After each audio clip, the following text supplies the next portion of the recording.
Ya, oke, kita lanjutkan lagi petualangan kita dalam arena di dalam Karmit dari yang digelar oleh Test Drive yang digelar di bawah Terminal Intermoda Bumi Serpong Damai BSD. Kali ini kita sudah berada di panggung utama dan langsung saja kita buka dengan salah satu mesin drifting dari Yokohama, Nissan Silvia S15 yang merupakan generasi terakhir dari keluarga Silvia yang sudah melanglang buana di berbagai ajang drifting, terutama turnamen yang digelar di negara asalnya, D1 Grand Prix. Salah satu penggunanya ada Kawabata Masato dengan ban Toyota tire-nya, dan juga satu lagi di tahun 2001 itu ada nama Taniguchi Nobuteru yang juga menjadi kampion D1 Grand Prix dengan mobil ini. Bahkan sampai kesuksesan mereka di D1 juga mengantarkan mereka juga menciptakan edisi D1 GP Edition dengan lampu belakang yang berbeda. Tapi kalau Anda lihat sekilas, akan saya tunjukkan lagi, dia masih menggunakan lampu belakang yang sama. Kalau D1 edisi D1 GP dia menggunakan lampu bulat dan memang menggunakan banyak sekali aksen carbon fiber. Dan kita lihat ada Mazda 2 Demio, tapi ini bukan yang dengan warna juga silver. Dan sebenarnya kalau dalamnya juga masih standar, meskipun cuma jok hasil, belum pakai bucket seat. Dan kita lanjutkan, kita akan menuju ini tentunya kalau Anda lihat di sini, tentu ini adalah Mercedes-Benz C-Class Wagon. Dalam susunannya ini adalah S204, generasi S204 yang ini juga memang dari selain versi sedannya pun juga wagon ini juga cukup sulit untuk ditemukan. Entah ini saya kurang tahu pelek apa yang digunakan, tapi dia menggunakan body kit dari Lorenzer.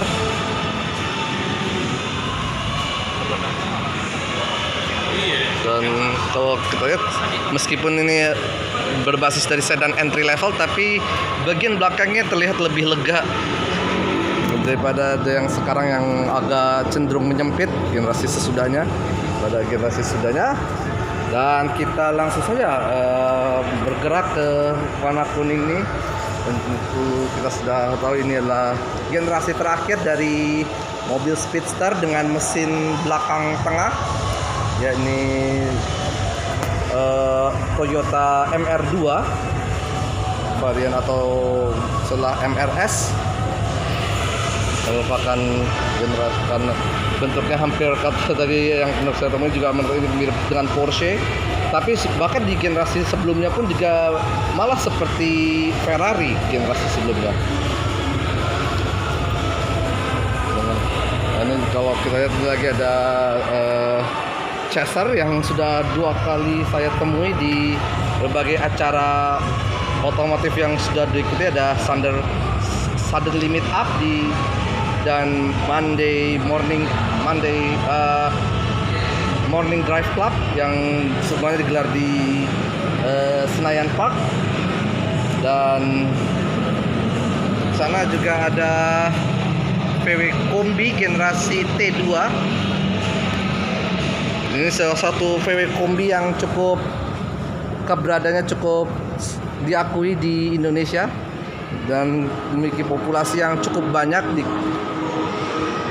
yang menjadi salah satu tonggak meningkatkan nama besar VW di Indonesia. Selain halnya VW Kombi, VW Beetle VW Beetle, Belum termasuk kalau ada beberapa unit yang langka seperti Karman Gia. Tapi ini memang salah satu karena memang lebih dengan seiring dengan demam mobil food truck. Mobil ini juga semakin sulit untuk ditemukan dalam keadaan orisinal. Apalagi kalau orisinal dia sudah dirombak menjadi kendaraan camping. Bahkan mesin pun juga dengan dalih durabilitas, kadang-kadang mereka lebih suka memakai mesin yang sudah dilengkapi radiator agar aman saat dipakai jalan jauh. Ataupun paling moderat ya, meningkatkan kekuatan mesin dengan meningkatkan kekuatan mesinnya sambil kita lanjutkan lagi. Kita sana ada Toyota Starlet kotak dengan warna kuning gading generasi P70 atau EP70 kalau lebih lengkapnya lagi. Saya juga pernah menemukan versi 3 pintu yang paling sulit ditemukan adalah versi 3 pintu.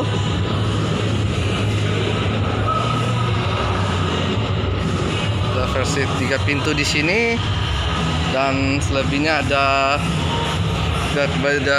C-Class SC2 W204 yang bertema anime Ravencourt Nerissa yang berasal dari seorang VTuber dari agensi yang sama dengan agensi yang sama dengan Kanai Rukobo Sang Pang Hujan dan zombie lucu Kureiji Oli dan Dewi Bulan Paruh Waktu Hosinova Muna, termasuk Calliope Mori yang memang beda. Ada memang karena di Hololive juga ada berbagai sub tim juga. Ini ada dan di sini kalau sebelahnya ada tentu adalah Mazda 6 yang atau dikenal sebagai Atenza di negara asalnya, di mana Atenza ini adalah salah satunya wagon yang dijual secara resmi di Indonesia. Salah satu wagon yang dijual resmi di Indonesia di bawah APM-nya resmi langsung. Karena memang rata-rata mobil wagon seperti ini acap kali lebih sering dijual melalui importir umum daripada APM. Karena memang dikhawatirkan pasarnya juga tidak terlalu bagus jika dibandingkan MPV konvensional. Tadi kita sudah lihat ada Volvo P1800 dan ini ada versi fastback dari Silvia S13 yang kita kenal sebagai 180SX atau 240SX dengan dandanan yang sangat heboh. Tanpa amblasnya, tapi memang masih bisa dengan menggunakan body kit dengan sistem air suspension masih bisa memungkinkannya untuk bisa dinaik turunkan suspensi.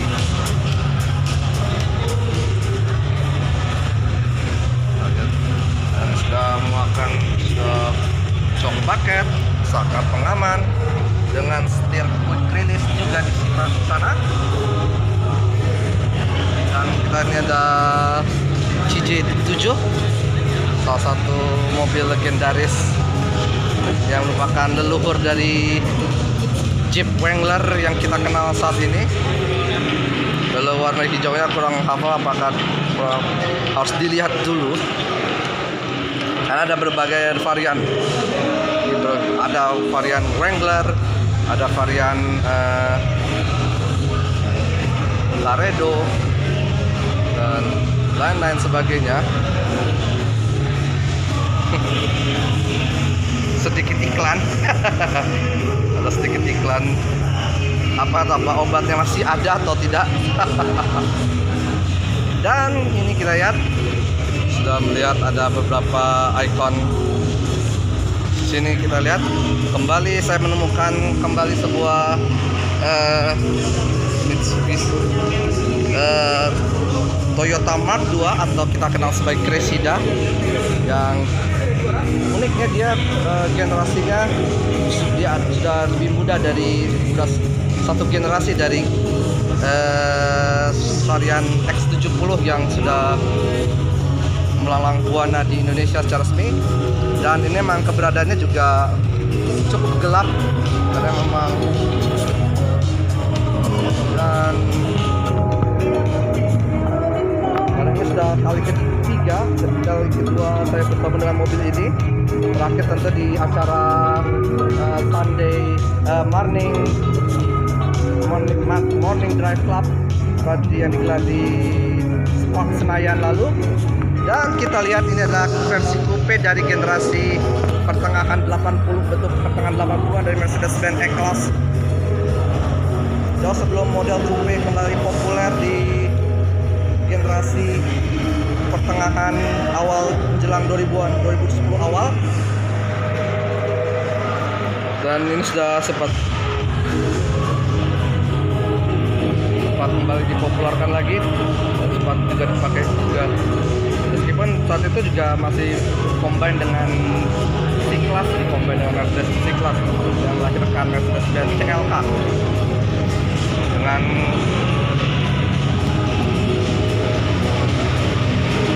wah ini. Dan petualangan kita akan kita tutup dengan ini dia, sebuah yang salah satu sedan super kencang yang sangat legendaris, yang sangat terkenal di wilayah Urawa. Ya, ini tentu adalah generasi tak lain tidak bukan adalah generasi ke-6 dari Mitsubishi Lancer Evolution 6, dimana kita lihat, saya beruntung kita lihat mesinnya, mendapatkan mesinnya yang sangat luas karena terlihat dari mesin sudah tidak lagi standar ting-ting, meskipun kadang-kadang ada yang bisa mewujudkan Lancer seperti ini dari Lancer lokalan Indonesia karena memang ada beberapa, karena sama bentuk bisa mungkin engine swap, termasuk penggunaan lengkap dengan kaki-kaki all-wheel drive khas Mitsubishi yang terkenal. Dan kita lihat dalamnya masih terlihat standar juga, tapi memang ini sudah kali kedua, jujur ini sudah kali kedua saya bertemu dengan mobil ini. Dan memiliki sangat overrated. Mobil ini cukup terkenal overrated dan mendominasi kejuaraan rally dunia di tahun 99 hingga tahun 99. Itu pun kalau nggak salah 98 mereka sudah pakai Evo 6, karena Evo 7 itu masih Evo sekitar Evo 6 itu 5 itu masih, karena memang ada similaritas bentuk antara Lancer Evolution 4, 5, 6, apalagi 5 sudah benar-benar mendekati. Ya, mungkin itu saja yang bisa saya sampaikan dalam situasi siaran dalam perburuan kendaraan eksotis pekan ini. Karena memang jadi saya harus segera dengan mulai berkurangnya kapasitas baterai pada ponsel kamera saya juga ini harus segera bisa difoto cepat mungkin. Kita akan jumpa lagi dalam prequel perburuan kendaraan eksotis yang akan datang. Sampai jumpa.